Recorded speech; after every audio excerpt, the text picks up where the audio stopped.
Welcome to SetNFix, where we bring you the latest in tech and innovation. Today, we're showcasing the Diamond 2K Android car stereo, the perfect blend of luxury, elegance, and cutting-edge technology.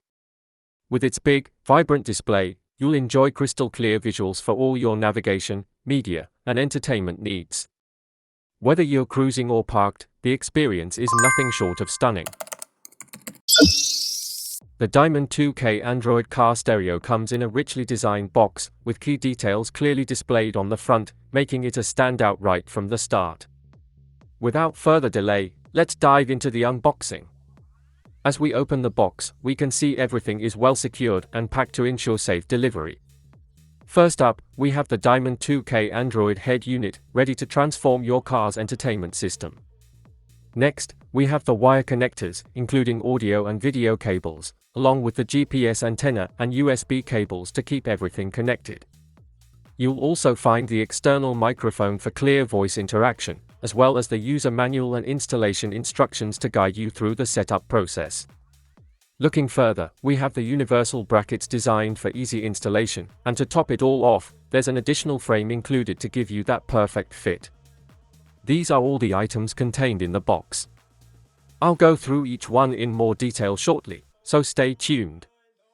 Let's take a closer look at the cables included in the box. First, we have the audio-video cables for seamless connectivity. This wire here is for the subwoofer, and this is the power cable for the fan to keep everything cool during use. Next, we've got the audio out L cable, followed by the auxiliary L connector for additional audio sources. Here we have the audio out R cable, the auxiliary R cable, and the video in cable for video input. There's another subwoofer cable, and an additional video in cable for more video connections.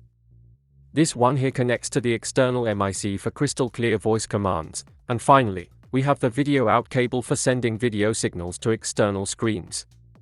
Now, you might notice these two USB cables with uneven pins. You'll understand why as we go through the video, but if you've already watched my previous video, you likely know the reason behind this. Now, let's take a look at the power cable. Some wires are not labeled, while others are clearly marked for easy installation. This black wire is for the ground, ensuring the system is properly grounded. The yellow wire connects directly to the battery, providing constant power, while the red wire is for the ACC wire, which is activated when the car is in accessory mode. This wire here connects to the steering wheel key, allowing you to control the stereo from your steering wheel. The pink wire, labeled as a back, is used to activate the reverse camera when you shift into reverse. We also have another wire for the steering wheel keys for additional control. The ANT wire connects to the power antenna, and the orange wire is for the parking light cable, syncing the stereo with your car's parking lights. Finally, there are 8 remaining wires, which are for the speakers. You can easily connect the corresponding colors to each speaker for a simple and effective setup. Next, we have the reverse camera video in cable. Even if you don't plan on connecting a reverse camera right away, you'll still need to connect this cable if you want to use the Wi-Fi feature. Here is the GPS antenna. It's crucial to locate it on the dashboard for optimal signal reception. You'll also find an external microphone in the box, which you can use for voice commands, and a mounting bracket is included if needed for secure placement. This additional frame is provided for compatibility with 10-inch car stereos. This is the user manual and instructions for setup. As I always say, it's important to read and understand the instructions before installing the unit to ensure a smooth and successful installation. Here's the main part of the Android car head unit. You'll notice the 2 control knobs at the front, making it easy to adjust settings with precision. If we take a look at the other side, we have the GPS antenna connector and the FM radio antenna connector to ensure strong signal reception for both navigation and radio. Next, you'll see several slots for audio, video, USB, and reverse camera connectors, making it easy to hook up everything you need. There's also a cooling fan to keep things running smoothly. Notably, you'll find a USB Type-C charging port here, offering fast and efficient charging for your devices. Now, let's go over how to connect the cables, the audio-video cables, power cable, cooling fan connector, reverse camera connector, USB cables, and the external MIC. It's all designed for simple and organized setup. Now, let's power on the device.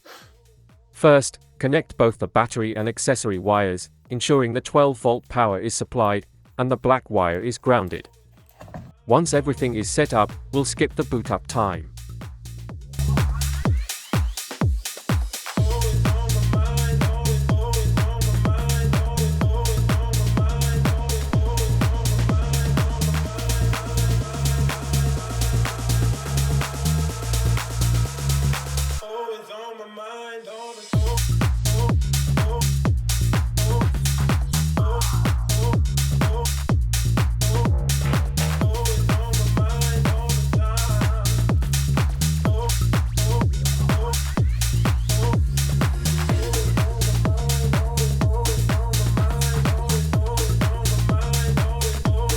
As the device powers on, you'll see the default launcher on screen.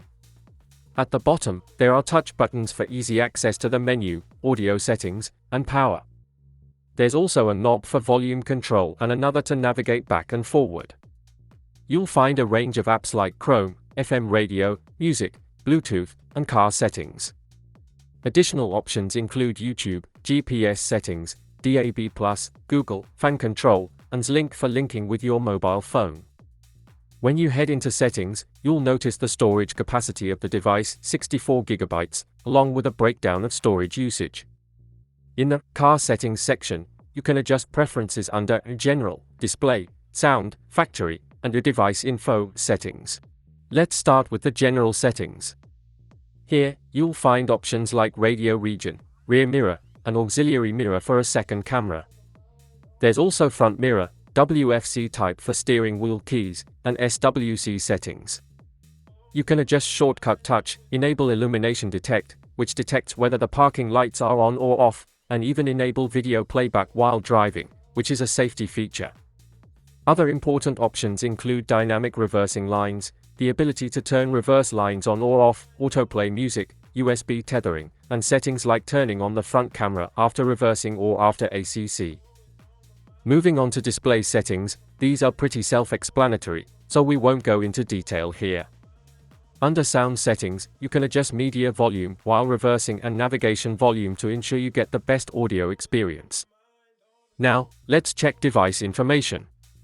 Here, you can see details like the Android version, memory, storage, and other system-related data. Next, we have factory settings. To access this, enter the password 000000, that's 6 zeros. Inside factory settings, you'll find CAN type settings and CAN related settings, but if you're not familiar with these, it's best to leave them unchanged. There are also touch learning and physical learning settings, as well as an option to display battery voltage, which is very useful. Another key setting is standby delay. It's recommended to keep this enabled, otherwise, the unit will restart with every ignition. There are more advanced settings available, but they should only be adjusted when needed. Now, let's check the Android version of this car stereo system. To do this, go to System About Device, Android version. Tap on the version number a few times. A clock will appear, set the hand to 13, and you'll see that the system is running Android 13. For more details on settings, check out my other videos on Android car stereo systems.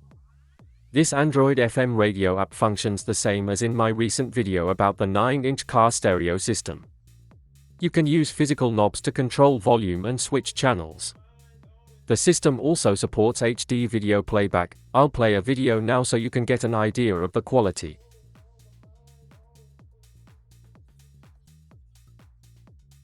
If you have a front camera installed, the front cam app will display the live feed from it. The GPS settings app provides satellite data and signal strength information, ensuring you get accurate navigation. Lastly, there's a fan control app, which lets you choose settings like always on, always off, or activate based on temperature or volume levels. If you're unsure, it's best to keep it always on. This Link app is designed to connect your Android or Apple device with your car's stereo system. If you have an iPhone, you can connect via Bluetooth or USB to access CarPlay. For Android devices, you can connect to Android Auto, or even mirror your mobile phone to the display. When connecting via USB, it's important to use the correct cable. Of the two available USB ports, only the one with 4 pins supports mirroring or CarPlay functionality. Now, let me show you how to connect CarPlay. I'm connecting via Bluetooth. Once you do this, the device will automatically detect your mobile phone.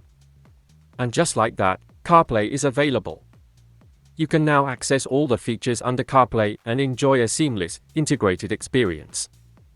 If you need, you can connect the Apple phone via USB cable as well. Once the cable is connected, you can get the service of Apple CarPlay. If your mobile phone is Android, you'll need to download the required application to your phone. Once the app is installed, connect your phone to the car stereo system. You'll receive a message confirming the connection, and just like that, your Android phone is now mirrored to the car stereo system. And also, you can connect your Android devices with Android Auto. Your device should have the Android Auto facility. Watch the video to understand. Connecting a reverse camera is also very important one. When you connect it, you must connect the pink wire labeled as back to the car reverse light bulb. Then connect the car reverse camera to this video connector and connect the power supply as well. I have added a separate switch to simulate the reverse gear. When you change the gear to reverse bulb will be indicated, and with that power reverse camera activates like this. This installation can be done by yourself. If you see such an image when you change the gear to reverse, it is because of reverse camera video not available. Before we wrap up this video, let's take a look inside the unit. The casing is secured with 4 screw nails, which you can carefully remove. Once open, you'll see the circuit diagram. There's no significant change in the circuit board compared to other players. Take extra care not to damage any flex cables or ribbon cables inside. You'll find 4 more screw nails securing the circuit board. Once those are removed, you can access the entire circuit board, like this. I tried installing this unit in my car, but unfortunately, I ran into an unexpected issue. My dashboard frame has some plastic popping up in the middle, which prevents me from installing it properly. So, if your vehicle also has this kind of uneven design, it may not be compatible as a replacement for your 9-inch car stereo system. However, if your car's stereo system has a flat face and is also 9 inches, you shouldn't have any issues installing this unit. And that's all for this car stereo system.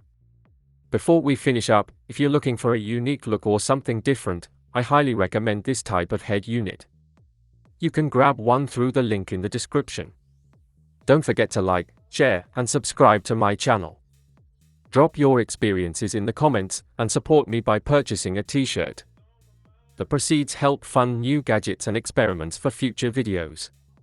I'll see you next time.